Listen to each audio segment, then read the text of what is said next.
fierce clashes have been reported in the capital Khartoum after the Sudanese military gained control of key locations and strategic locations following freeing the military headquarters and ending the besiege of the RSF for almost 2 years.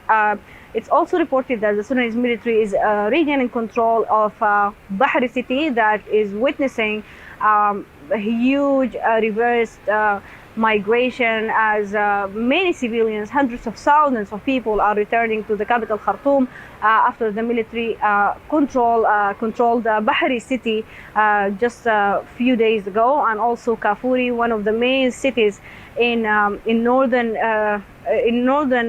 Khartoum, and also Eastern Nile city, which was a stronghold for the RSF for almost 2 years. There is also fierce clashes reported in southern parts of the capital. The Sudanese military regained control of main locations on Monday and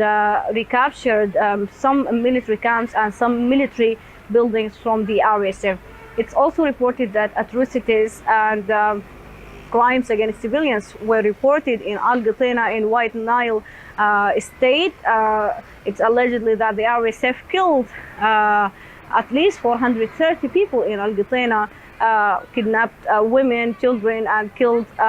hundreds of people there. The situation is really bad and it's described as genocide. And also on the ground, the Sudanese military regained control of main locations in Al Jazeera state following recapturing Wad Madani in January 8th, 2025.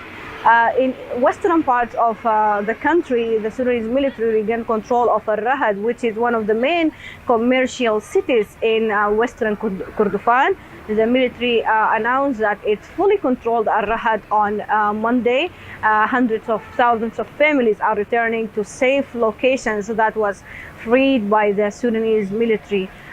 Meanwhile, the RSF called on all of the civilian groups and parties to join their signing of a new political charter on it was scheduled to be on the 18th of this month, but it was postponed for the last minute, and there is unconfirmed news that it will take place within 3 days, but it was widely condemned by the Sudanese people represented in the government of Sudan, in the head of the Sudanese military and the ruler of the Sudanese Sovereign Council that represent a wide condemnation of the Sudanese people who are rejecting any parallel government that may, of course, complicate the political situation. But RSF and their allied groups are insisting on signing this political charter, despite that